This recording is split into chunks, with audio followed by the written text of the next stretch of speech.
The sky over New York was a bruised purple, the city's million lights just beginning to wink awake as Alexander Vance stared out from his penthouse office. He was a man carved from granite and ambition, a millionaire CEO at 38 who had built his empire, Vance Innovations, from nothing but a ruthless idea and a broken heart. Today, he was interviewing for his new personal assistant, a role of such demanding intimacy that the last three had fled within months. Down in the sleek, intimidating lobby, a small figure sat dwarfed by a minimalist leather chair. Her name was Lily, and she was 7 years old. She clutched a worn-out folder in one hand and a slightly squashed peanut butter sandwich in the other. Her best dress, a faded yellow sun dress with daisies on the hem, felt scratchy against her skin. She swung her legs, her small sneakers not even grazing the polished concrete floor. "Mr. Vance will see you now," a sleek, unsmiling woman said from the reception desk. Lily slid off the chair, her heart a frantic bird against her ribs. She walked towards the heavy oak doors, her folder held like a shield. Inside, Alexander Vance turned from the window. His sharp, handsome face was set in a mask of cold impatience. Then he saw her, a child, his brow furrowed, a storm cloud gathering. "Who are you?" His voice was like ice cracking. Lily stopped a few feet from his massive desk, her chin tilted up to meet his gaze. She took a deep, shaky breath, the words she had practiced all morning tumbling out in a small, clear voice. "Mom's sick, so I came instead." Alexander froze. The sheer absurdity of it should have made him laugh, or more likely, summon security. But there was something in her delivery, a grave, unwavering seriousness that held him captive.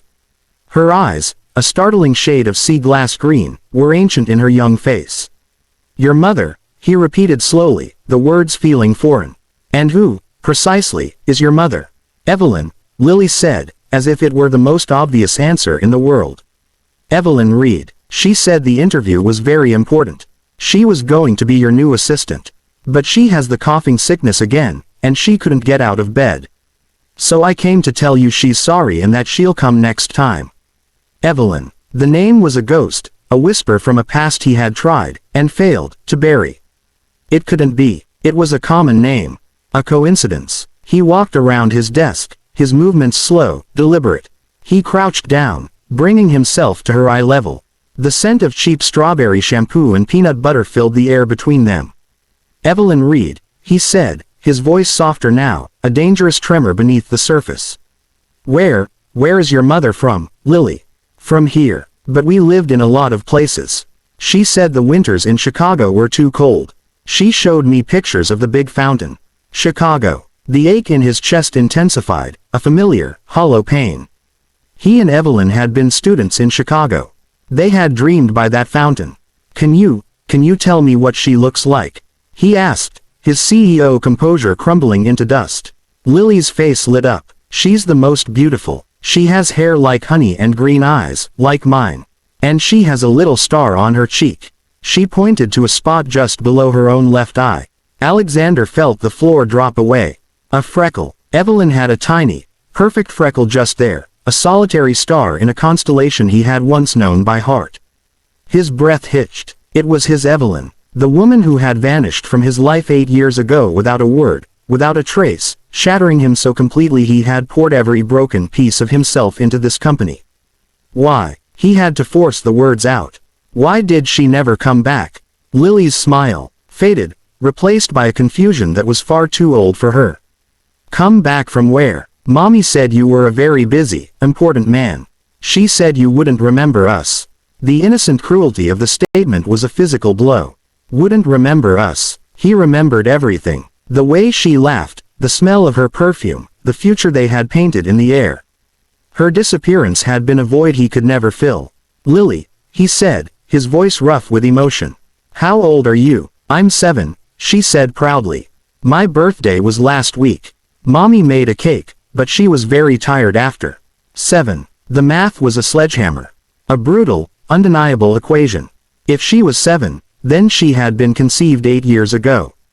Just before Evelyn left, he stared at the little girl, at the determined set of her jaw that was so like his own, at the green eyes that were a perfect mirror of the woman he had loved, and the subtle, heartbreaking shape of her brow that was unmistakably a Vance trait. The world tilted on its axis. The ruthless CEO, the master of billion-dollar deals, was brought to his knees by a peanut butter sandwich and a pair of trusting green eyes. He reached out, his hand trembling, and gently took the folder from her. Inside was not a resume, but a child's crayon drawing. It showed 3 stick figures, a woman with yellow hair in a bed, a small girl in a yellow dress, and a tall man in a blue suit, all holding hands. Scrawled at the top in wobbly letters were the words, "Get better soon, Mommy." And beneath the drawing, tucked into the folder, was a hospital bill from the city's oncology ward. The name on it was Evelyn Reed. The balance was staggering. Alexander Vance looked from the bill to the little girl who was his daughter, a truth he had never known, standing bravely in his office because her mother, the love of his life, was dying. He had found them, and he was about to lose her all over again. The drive to Queens was a silent, surreal procession through a city that no longer felt real. Alexander sat in the back of his Rolls-Royce, Lily strapped in beside him, her small face pressed against the window. He had dismissed his driver for the day, needing the control of the wheel, the focus of the road. He couldn't form coherent sentences. Every time he glanced at the rearview mirror and saw her reflection, his daughter, a fresh wave of vertigo washed over him. "Mommy's going to be so surprised," Lily chirped, breaking the heavy silence. "I did the interview. I told the important man she was sick." "Yes, you did," Alexander managed, his throat tight. "You were very brave." He followed her directions to a dilapidated brownstone, a world away from his penthouse. The air smelled of fried food and exhaust. His heart hammered against his ribs, a frantic, painful rhythm. 8 years. What would he say? What could he possibly say? Lily skipped ahead, her small key clicking in the lock of a ground-floor apartment. The door swung open to reveal a cramped but scrupulously clean living room. The air was thick with the scent of disinfectant and something else, something cloying and medicinal. "Mommy, I'm home, and the important man came with me." Alexander stepped over the threshold, feeling like an intruder. And then he saw her. She was curled on a worn sofa, a thin blanket pulled to her chin. Her hair, once a vibrant honey gold, was lank and thin, robbed of its life. Her face was gaunt, the skin stretched taut over delicate bones. But her eyes, when they opened, were the same brilliant, soulful green he remembered. The freckle beneath her left eye was a stark, dark mark on her pale skin. Those eyes widened in pure, unadulterated shock. "Alex." It was a whisper, a breath of sound, but it carried the weight of a lifetime. He couldn't move. He could only stare, drinking in the ghost of the woman he had loved, now ravaged by illness. The vibrant, laughing art student was gone, replaced by this fragile shell. "Evelyn," he breathed, her name a prayer on his lips. Lily, oblivious to the tectonic shift in the room, climbed onto the sofa and snuggled against her mother. "I told him you were sick. I did good, right?" Evelyn's eyes never left Alexander's. A single tear traced a path down her temple into her hairline. "You did perfect, baby. So perfect." Her voice was raspy, strained. "Lily, sweetheart, why don't you go to your room and draw Mommy a new picture? A special one." With a trusting kiss, Lily hopped down and disappeared into a small back room. The silence that followed was deafening. "Why?" The word was torn from him, raw and ragged. "Why did you leave? Why didn't you tell me?" Evelyn closed her eyes for a moment, gathering strength. When she opened them, they were filled with a profound, weary sorrow. "I found out I was pregnant the same week your father made his offer." Alexander flinched as if struck. His father, the ruthless real estate mogul who had disowned him for dating a penniless artist. The man who had told Alexander that Evelyn was a gold digger, a distraction from his destiny. "He came to see me, Alex," Evelyn whispered, her voice cracking. "He said if I truly loved you, I wouldn't let you throw away your inheritance, your future, for a baby and a nobody.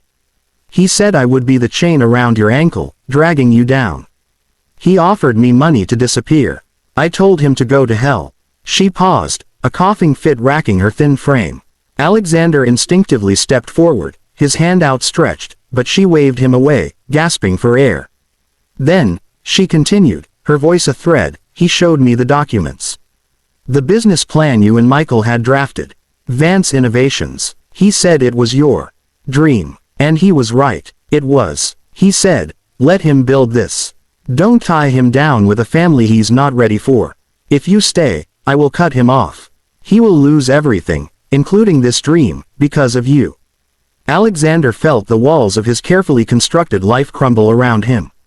He remembered his father's generous seed funding, given on the condition he focus on business, not distractions. He had thought it was his father's way of finally accepting his ambition. It was a bribe, a payoff. I left because I believed him, Evelyn said, fresh tears flowing freely now.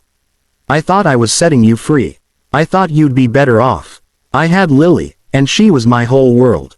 I tried to make it on my own, I really did, but then, this. She gestured weakly at her own body. Alexander sank to his knees beside the sofa, his head bowed.